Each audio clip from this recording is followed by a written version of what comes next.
Hola, ¿qué tal? Bienvenidos. Bueno, volvimos al Zoom. Puedo grabar desde el Zoom, después de mucho ir y venir con el tema de la tecnología, logré hacer que funcione de nuevo. Bueno, la idea de este video es trabajar sobre el desarrollo de la noción de espacio, sus distintas etapas, sus distintas concepciones a lo largo del desarrollo cognitivo. En relación, a ver, vamos a establecer una relación con el uso que se da de esta noción en el área de matemática y en el área de geografía, que es donde nosotros debemos articular nuestras concepciones acerca del espacio en conceptos que son más específicos de cada ciencia. Si no funciona lo mismo las nociones de espacio y el trabajo sobre el espacio que se hace en la geografía que el que se hace en la matemática. Lo que pasa que las nociones de conservación del espacio, las nociones de espacio que se tienen, van a estar atravesadas por estas concepciones. Si pensamos de los términos que plantearía Piaget, sería la articulación entre el aprendizaje en sentido amplio, que serían las estructuras cognitivas, y el aprendizaje en sentido estricto, que sería, bueno, por un lado, la matemática y sus reglas y sus propios desafíos cognitivos por el tipo de objetos que desarrolla, y por el otro lado la geografía también, con sus propios lenguajes, sus propias maneras de pensar el espacio. Entonces, bueno, en principio, bueno, el texto que voy a tomar de base, más allá de que ese texto a su vez toma Piaget, es el de la psicomotricidad, es el texto de Robert Rigal, de educación motriz y educación psicomotriz en preescolar y primaria. Es un libro que trabaja sobre muchísimas nociones eh, del desarrollo, pero siempre desde una perspectiva psicomotriz. Por ende va a haber una parte que va a dedicar siempre a el desarrollo neurológico, porque, bueno, la psicomotricidad trabaja desde una integración del sujeto, desde sus sistemas biológicos, eh, en articulación con sus instrumentos o estrategias cognitivas que se integran y interactúan con la realidad. Por eso que lo toman a Piaget, más allá de que arranca o en algún momento del texto van a hacer referencia a las bases neurológicas que permiten esto. Entonces, bueno, el texto empieza hablando de, dice, la toma de información. Es decir, bueno, ¿desde dónde recibimos nosotros información acerca de lo que nos permite la ubicación de nuestro cuerpo, que es, bueno, el concepto básico en el espacio, ¿no? Es el punto de referencia.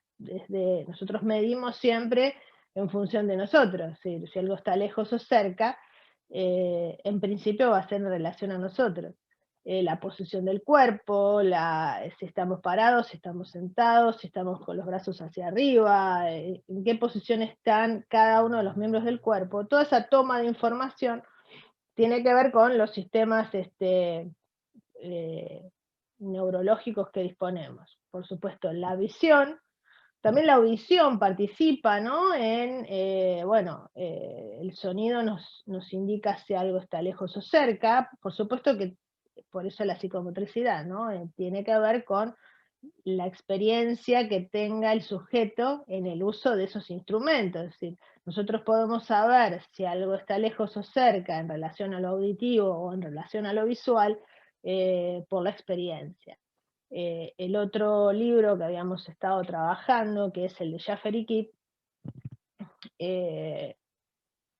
incluye dentro de sus textos otras investigaciones, unas investigaciones norteamericanas acerca de, por ejemplo, la constancia de objeto, la noción de espacio, y le da muchísima importancia, o bueno, hace estudios para ver si hay diferencia, cuál es la diferencia que hay entre las personas que tienen experiencia y las que no.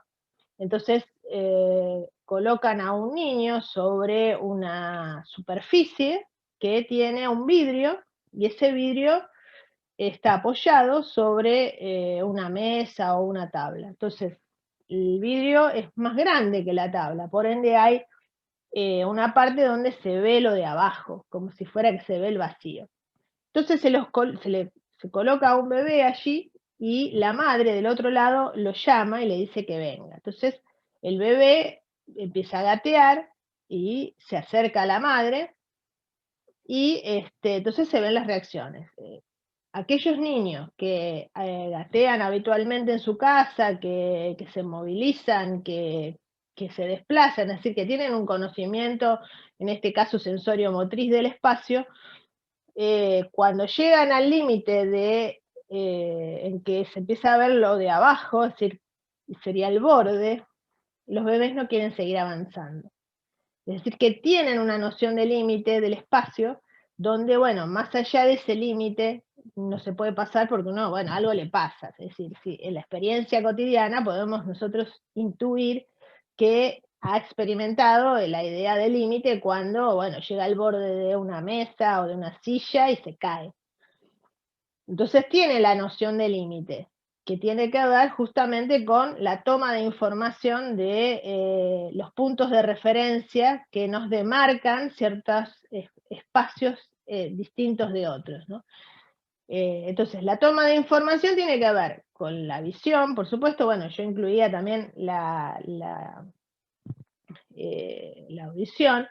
Después, la diferencia entre un ojo y otro nos permite tener noción de profundidad. Entonces podemos tener, si la disparidad binocular permite tener noción de profundidad, que también forma parte de la posibilidad de información. Todas estas nociones, por supuesto, que están siempre activadas e instrumentadas por la exploración, por el uso de esas funciones. Si el niño no se mueve, si el niño no se desplaza, como el ejemplo de esta investigación, los niños que, ¿por qué no la terminé de contar?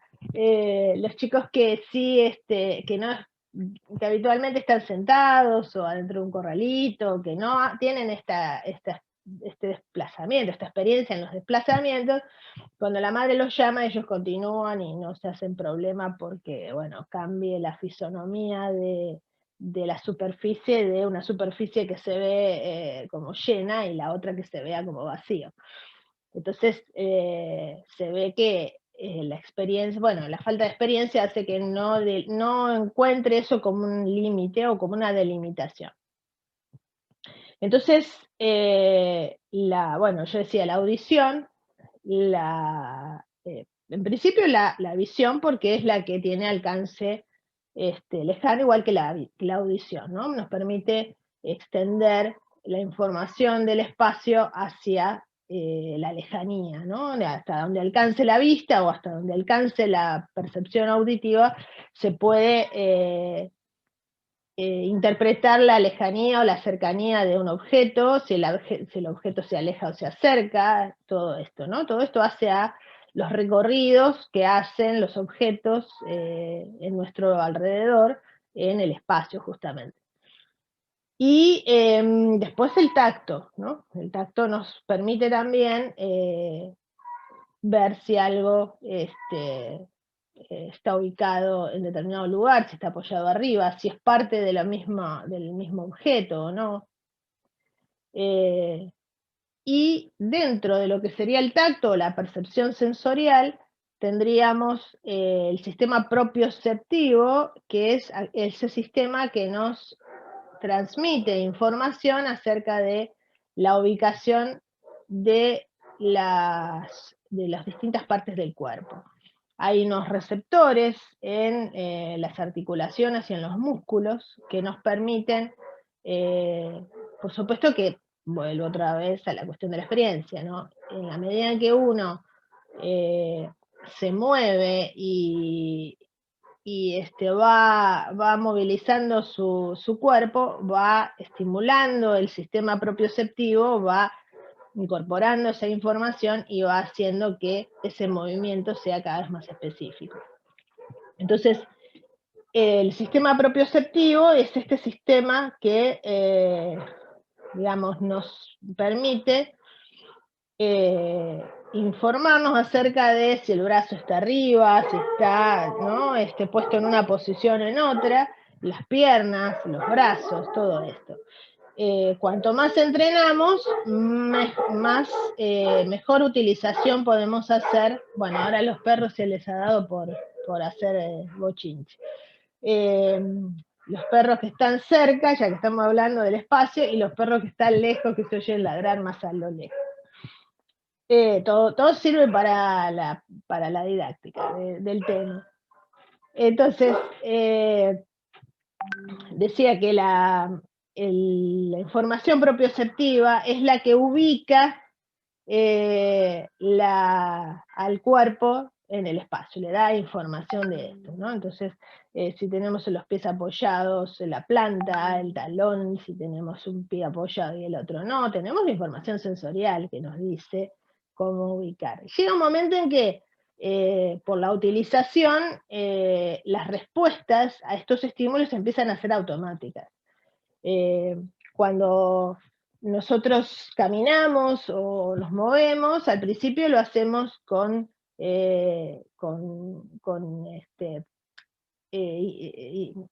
fallas, ¿no?, con dificultad, con movimientos dudosos, hasta que vamos dándole información al sistema que permiten ir encontrando las posiciones de mayor equilibrio, y entonces, en este caso, equilibrio no de Piaget, sino equilibrio real, equilibrio físico, ¿no?, equilibrio de que no nos caemos. Entonces el cuerpo va a través del desplazamiento, este desplazamiento titubeante, ¿no?, que tenemos al principio. Si ustedes miran a un bebé, van a ver que tiene los pies bien separados, ¿no?, y camina con las patitas separadas. A veces las embarazadas vuelven a ese tipo de andar, porque claro, el centro de gravedad cambió porque aumenta el volumen del cuerpo y el peso se distribuye distinto, y entonces a veces tienen ese caminar también así, con las piernas más separadas, ¿no? A ver, la posición de sustentación, en general en educación física o en artes marciales o todo aquello donde se trabaja esto intencionalmente y se trata de tomar conciencia de ello, se habla del rectángulo de sustentación, ¿no? Entonces nosotros cuando apoyamos los pies tenemos ahí una figura rectangular que está ubicada por los pies, y la mejor posición es la posición que con los pies separados, donde es el mejor equilibrio.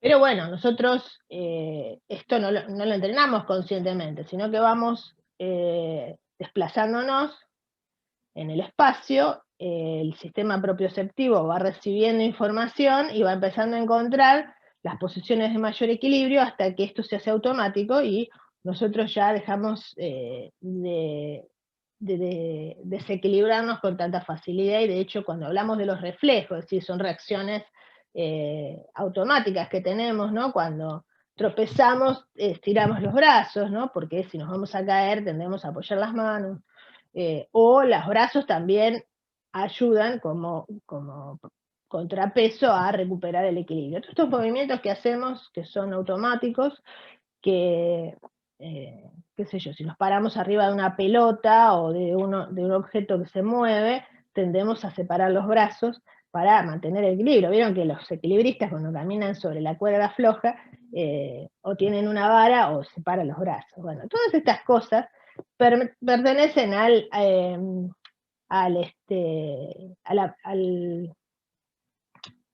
sistema propioceptivo.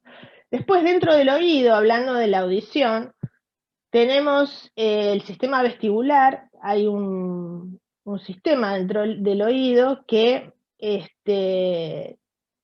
tienen un líquido, ¿no?, dentro de lo que es el caracol, que tiene unos receptores que tienen cilias. Las cilias son como flequitos.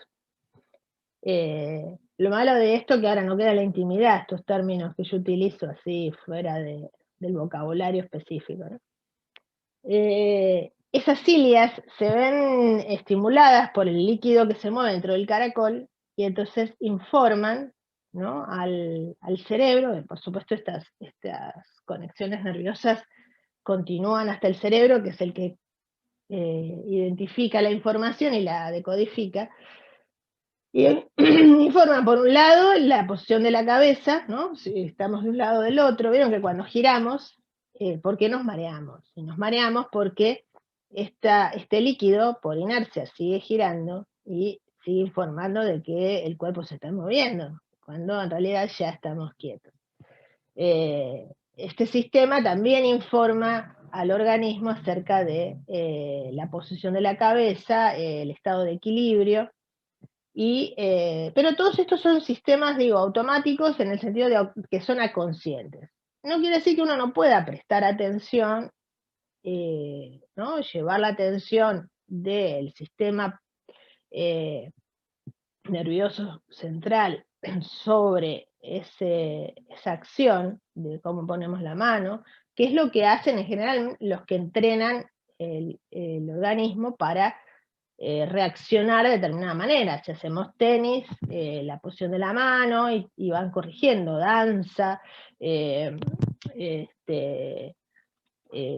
fútbol o artes marciales, ¿no? Ahí se va entrenando justamente la forma de reaccionar y se va haciendo tomar conciencia de la posición de la espalda, la posición del abdomen, el abdomen apretado, la cola apretada para la danza, porque eso mantiene el equilibrio, mantiene el cuerpo bien colocado para no caerse.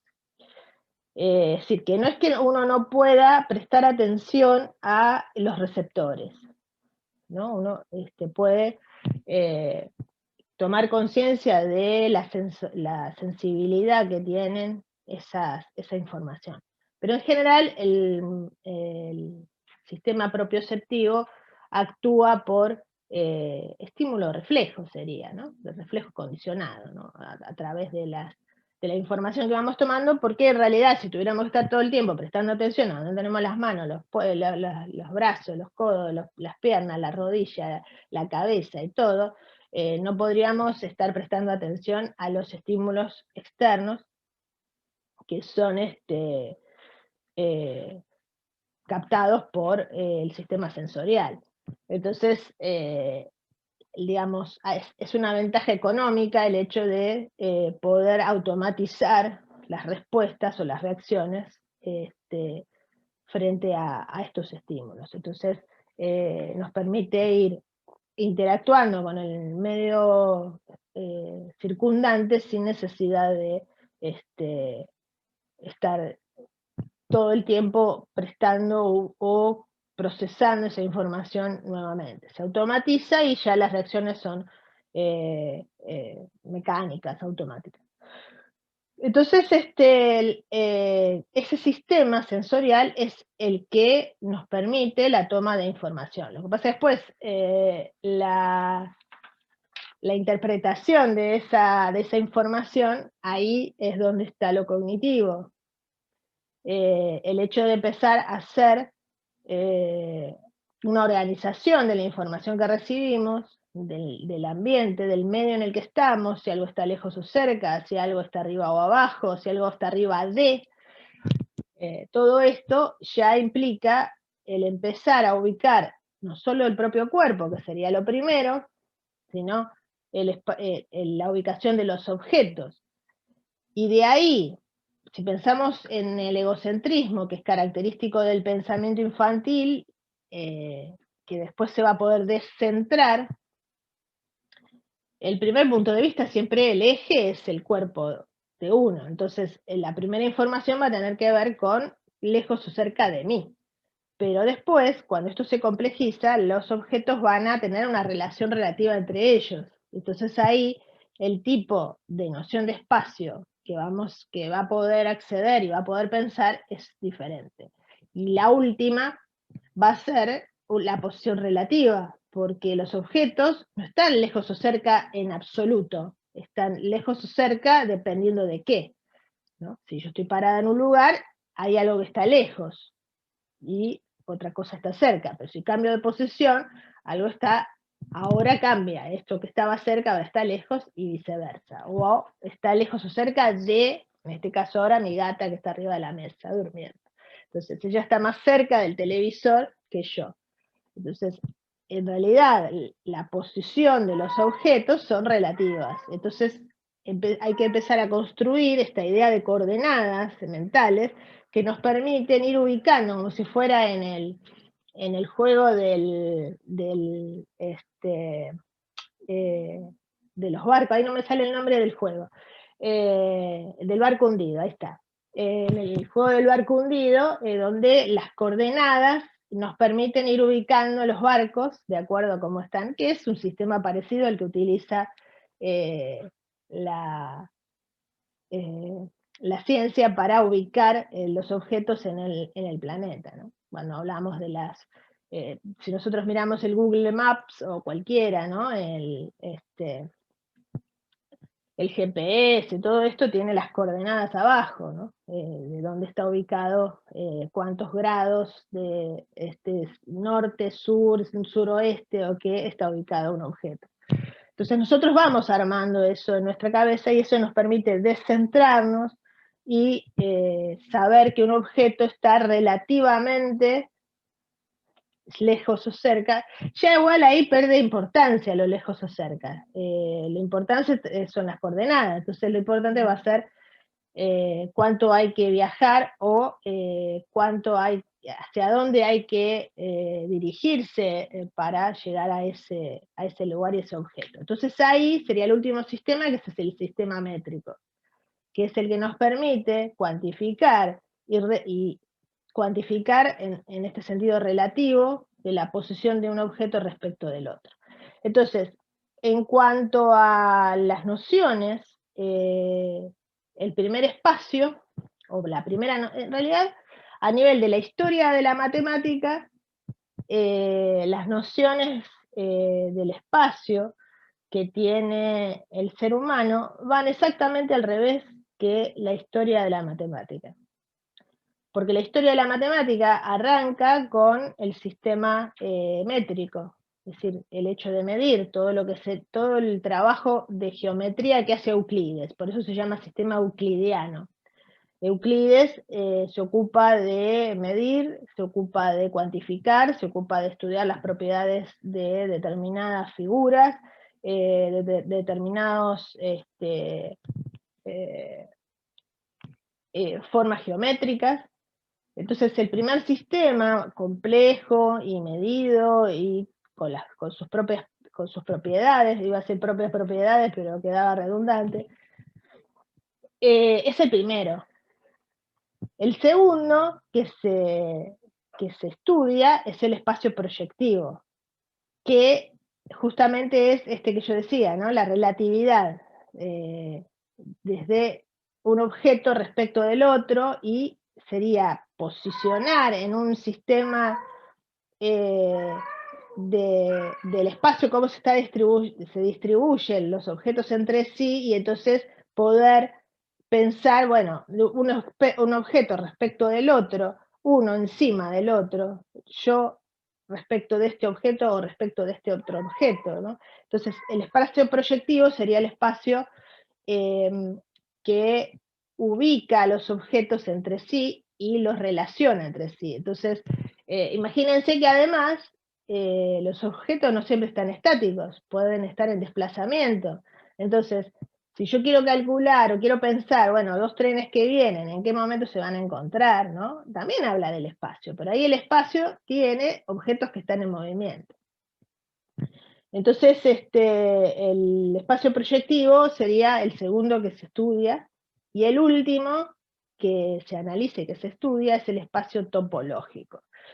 El espacio topológico lo que hace es estudiar los límites que tienen los objetos entre sí. Entonces, hablaría de los límites, hablaría de las relaciones de contigüidad o de las relaciones de separación que hay entre un objeto y el otro. En la matemática se habla de puntos, vieron que las líneas son puntos que están uno al lado del otro. El área son puntos que están dentro de un espacio delimitado. Entonces, por eso digo que la geometría lo estudia de una manera, el espacio, y la geografía lo estudia del otro. Yo cuando hablaba de las coordenadas, ¿no? Las paralelas y no me sale la otra palabra, la otra medida. Las paralelas y bueno, ya me va a salir. El vocabulario específico para ubicar en el planeta determinado objeto, dónde está, la manera de representarlo en el mapa, por colores, el vocabulario específico, ¿no? O los colores del azul para el mar, y cuanto más azul hay más profundidad, y aparte la noción de escala, ¿no? Las escalas en las cuales se hace un mapa. Imagínense las escalas cuando se hace un plano o cosas así. Todo esto pertenece, lo trabaja la matemática, pero después la geografía lo adapta a su forma de estudio y a sus formas de representaciones, que son específicas, que hay que aprenderlas además, y son memorísticas, porque son, digo, arbitrarias porque en realidad son convenciones.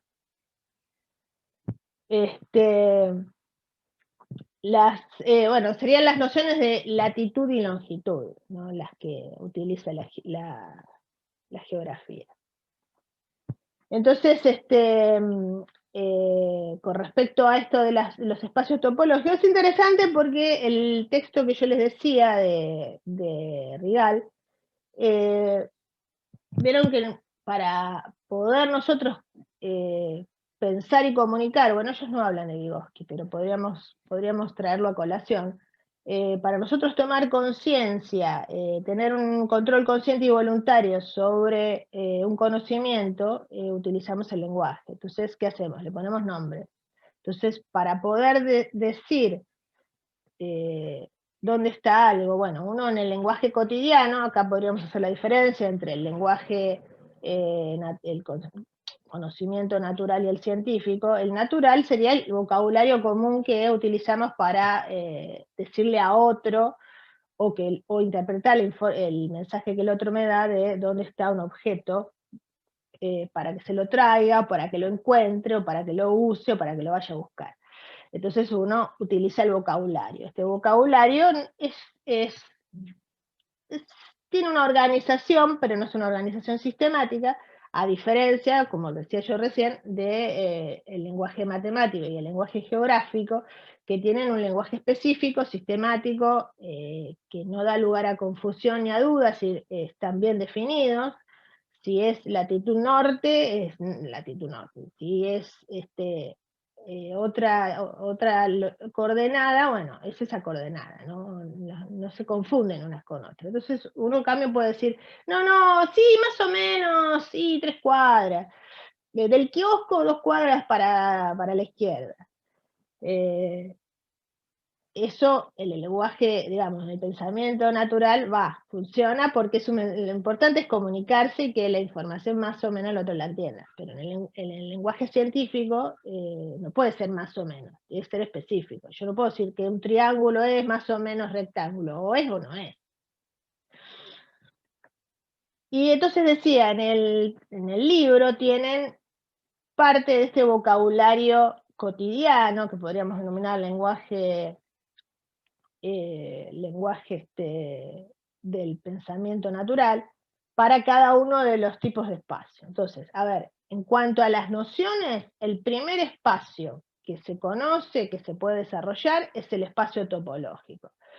porque se puede percibir a través de la información sensoriomotriz, que es esto que se probaba a través de la experiencia de los chicos que se desplazaban sobre el vidrio y algunos seguían y otros no.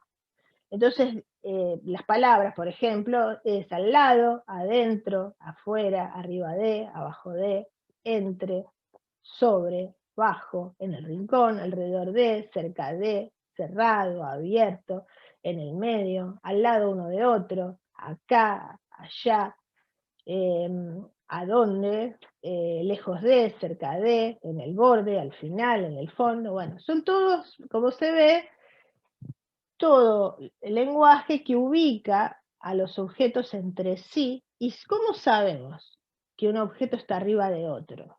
Porque tenemos que construir la noción de límite.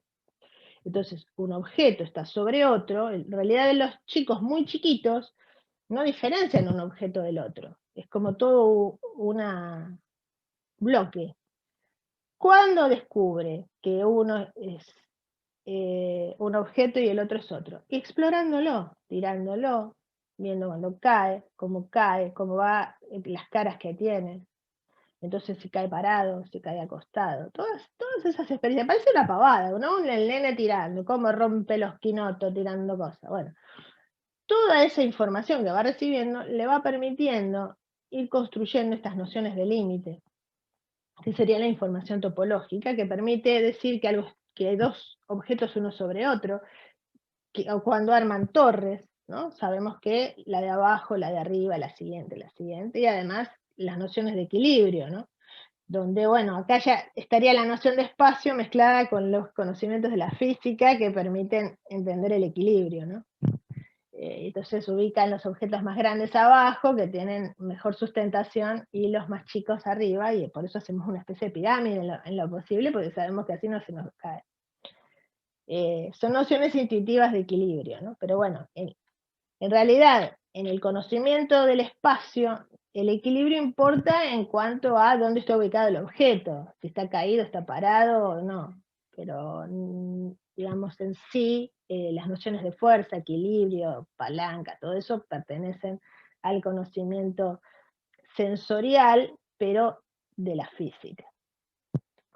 Entonces, las primeras nociones son las nociones topológicas, que permiten entender, bueno, si los objetos son el mismo, si hay una continuidad, si están uno detrás de otro, si están uno arriba de otro, si están lejos, si están cerca, bueno, todo esto que dije.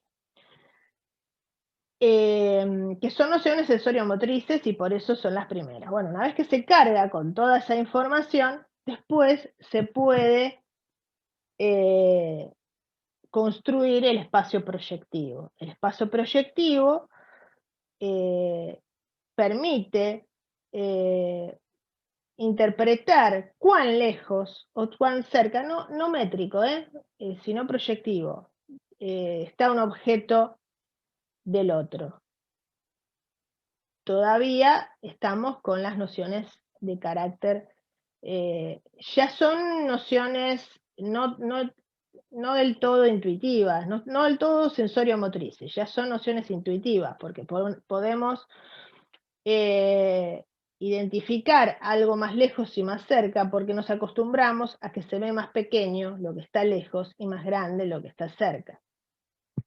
Entonces, bueno, las palabras, volviendo a esto del pensamiento natural, sería desde aquí, desde allá, desde mi sitio, en línea, adelante de, detrás de, bueno, algunas se parecen, ¿no es cierto? Pero en este sentido ya hay nociones de ordinalidad, ¿no? ¿Se acuerdan cuando hablábamos de la seriación? Y si se quiere de cardinalidad, porque uno puede decir el primero, el segundo, el tercero. Delante, hacia atrás, atrás, al lado de, a la derecha, a la izquierda. Ven que ya estamos construyendo posiciones relativas.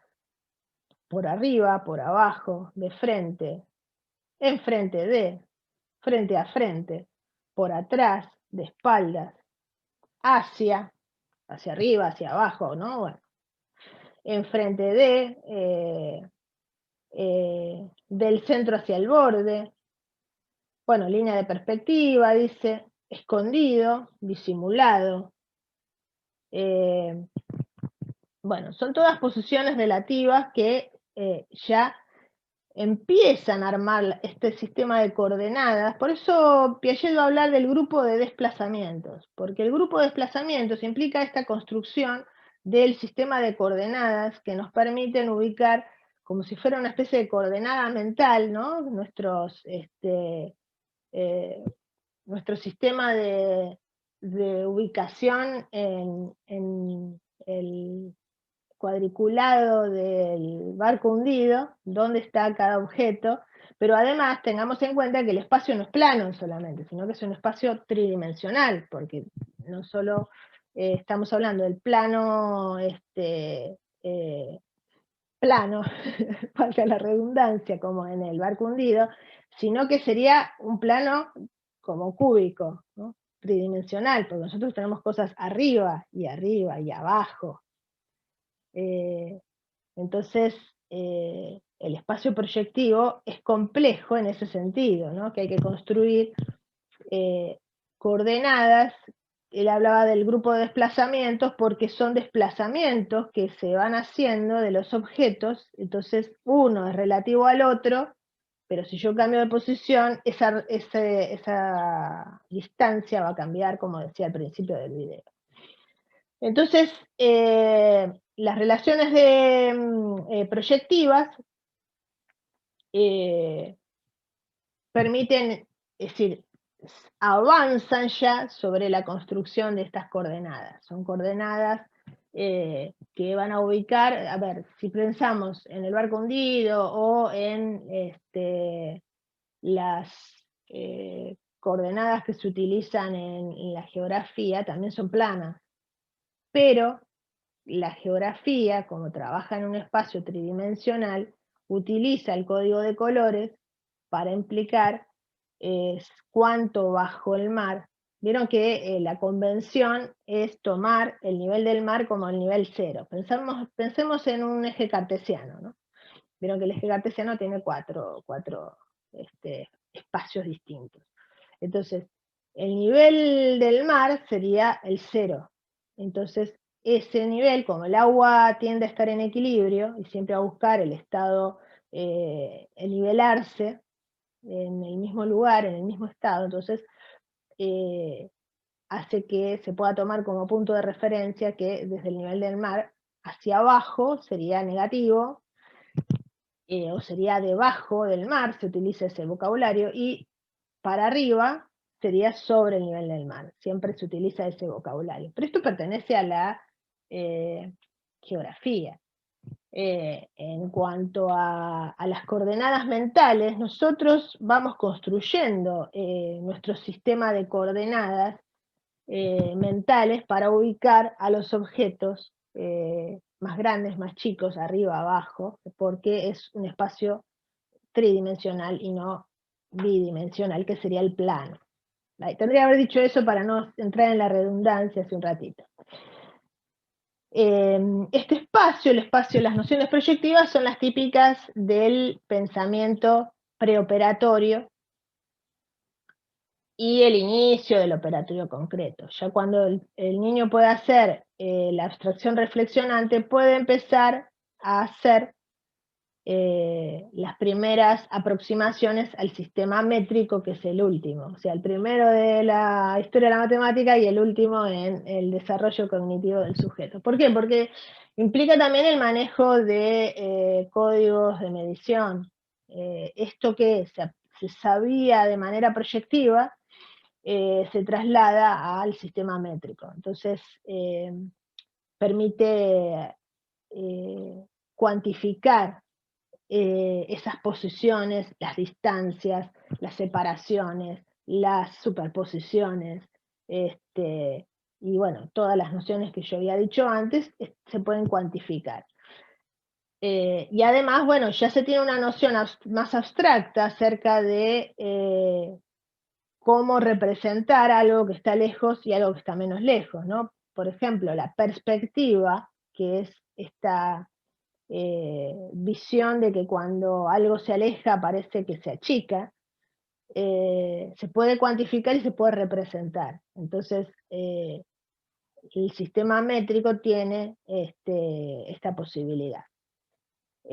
Obviamente todo este conocimiento es lo que permite la ubicación espacial y además la noción de relatividad, que sería la que permite la conservación del espacio.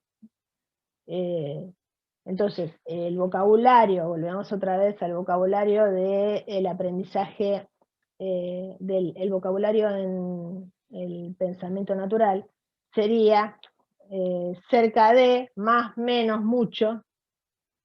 ¿Se acuerdan que en el sistema matemático la primera manera de medir son los números intuitivos y el sistema, digamos, los cuantificadores, mucho, poco, que podemos establecer pocas diferencias, ¿no? Un pequeño, mediano, grande, no mucho más, porque para un sistema más complejo que permita diferenciar 10, y ya hace falta un sistema métrico.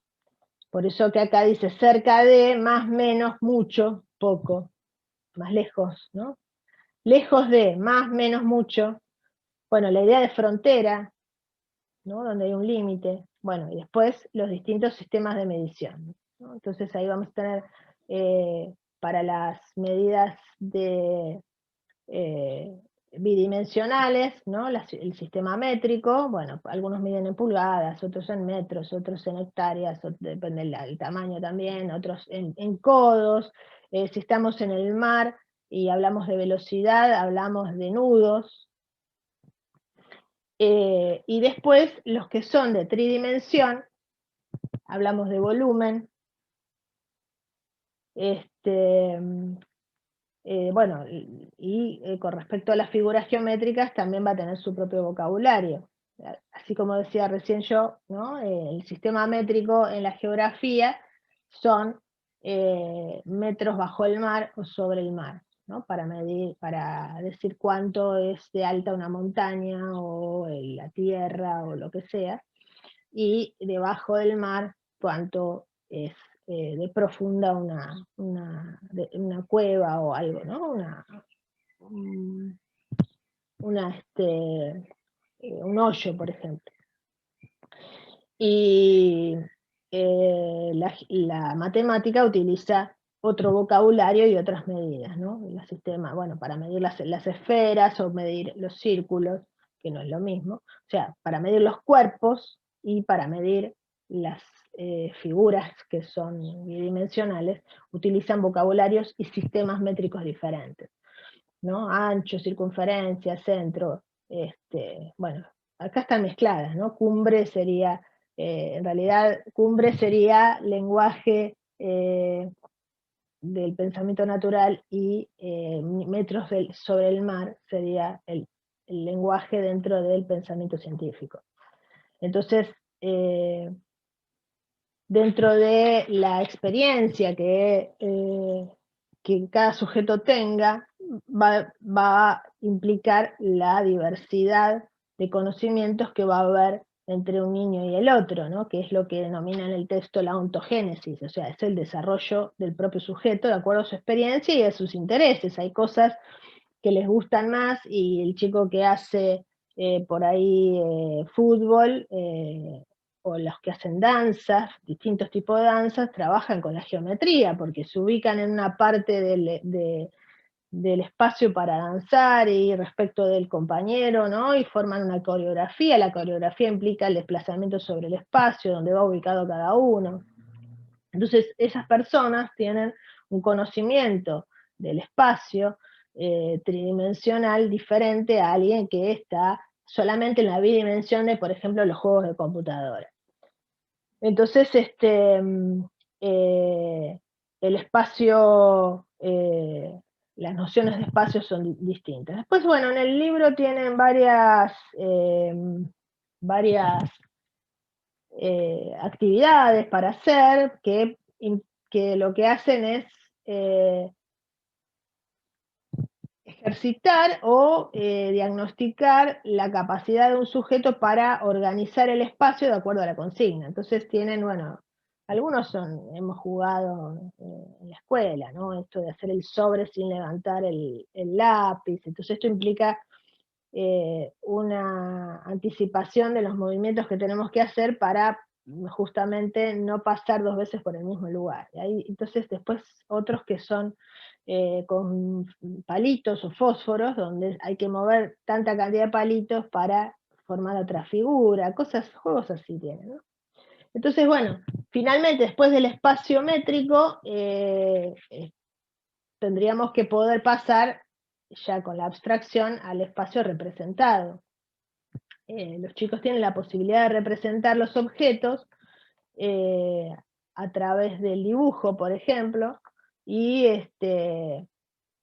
el último espacio, el espacio métrico y la representación del espacio métrico permite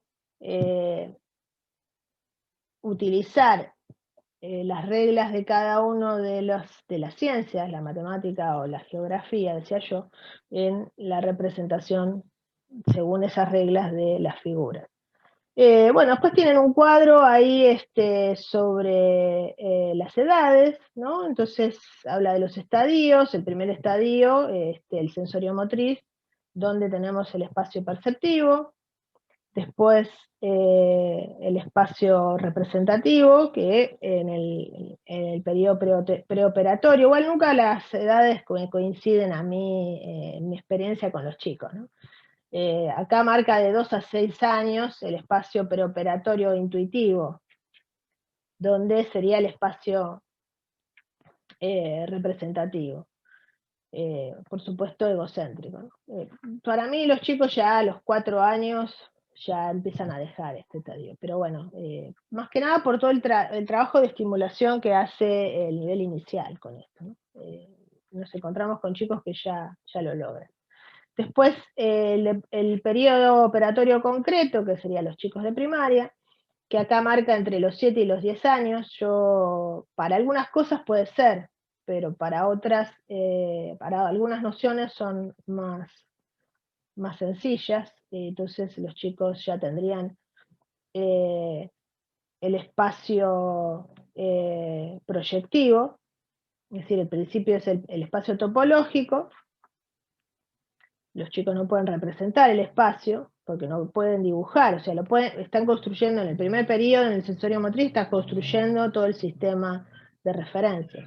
Después, en el preoperatorio, empiezan a hacer algunos dibujos, pero esos dibujos no representan la realidad, sino que como es proyectivo, representan aquellas cosas que los impactan más, o son más interesantes, o que le dan más valor, ¿no?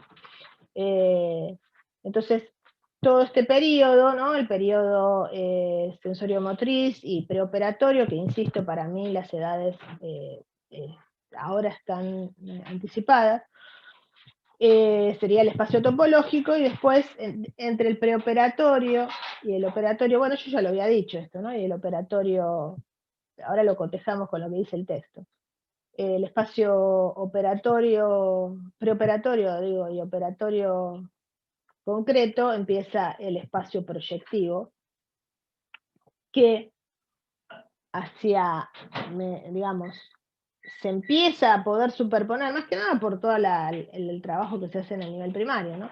Se empieza a superponer con el espacio métrico, que junto con el espacio proyectivo, vieron que les hablaba de las coordenadas mentales que hacemos, pero que después, primero adquirimos el vocabulario natural, y después en simultáneo empezamos a ir homologándolo. Vieron como uno que homologa un sistema al otro, va homologando ese vocabulario al vocabulario del sistema métrico, y empieza a poder construir. Pero más que nada tiene que ver mucho con la experiencia estas edades que marca acá, porque los chicos están muy estimulados por todo lo que escuchan, por lo que ven, el hecho de medir, también tiene mucho que ver con el ámbito, ¿no? Si tiene el padre que es albañil y se la pasan midiendo, y el nivel, y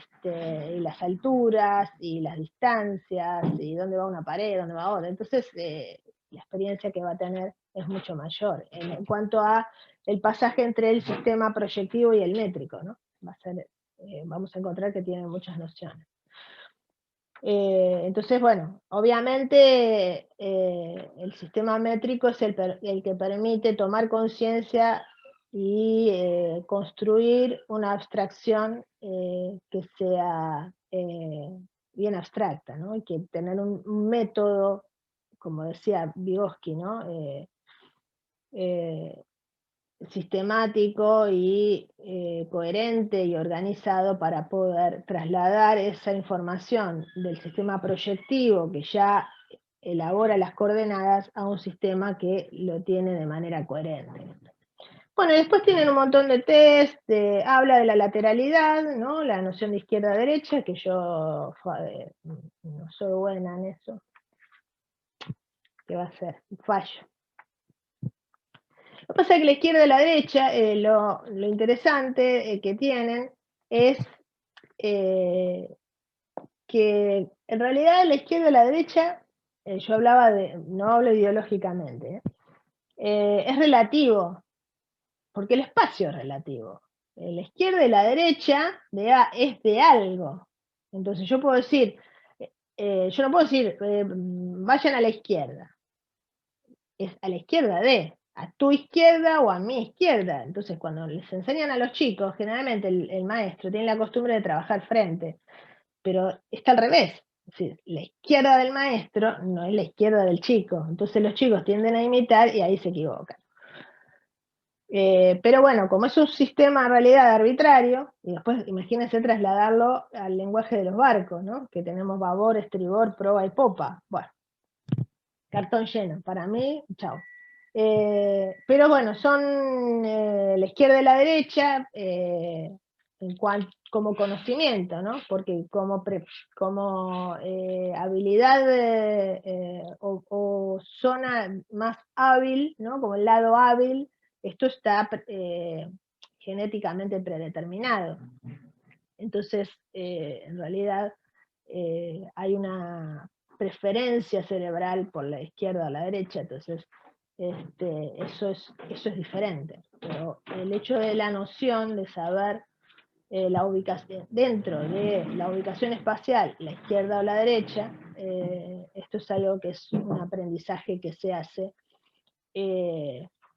de manera memorística y a través de la práctica. Así que bueno, espero que les haya servido. Tienen otro texto también donde aparecen las representaciones de estos espacios en los dibujos de los chicos, que es muy interesante. Hablan de lo mismo, pero lo trasladan ahí a la posibilidad de representación en el papel. Lo interesante es que vemos cómo el espacio proyectivo, en la primera etapa no hay posibilidad de un dibujo que sea representativo, se dibuja por la descarga, por el placer de representar, pero no hay información de lo espacial ahí. En el espacio proyectivo se empieza a tratar de representar, pero todavía no tiene el nivel de abstracción para representar específicamente la distancia real de un objeto y otro, ¿no? Ya en el espacio métrico sí, porque se ubica lo que está más lejos, se trata de representar la distancia y lo que está más cerca también. Entonces, si dibujan un plano, el que tiene el sistema métrico va a tratar de representar con la mayor coherencia posible. Si no domina todavía un sistema de representación, va a tratar de hacerlo de manera lo más realista posible. Y acá tengan en cuenta que para esa representación hay que tener una noción de escala, que implica un sistema métrico. Y si además tenemos la ayuda de la escala real, o sea, de poder pensarlo esto en términos métricos, de una medida, entonces va a ser más sencillo. Así que bueno, espero que les sirva para hacer las entrevistas a los chicos y que les permita entender la lógica de donde la están pensando los chicos, y también que les permita esto, bueno, tener una actitud activa en cuanto a cómo preguntar, cómo poner en juego las nociones que tienen para poder intervenir de manera de traccionar hacia adelante el pensamiento que el niño tenga y hacerlo más avanzado. Bueno, nos seguimos viendo en otros videos. Hasta luego.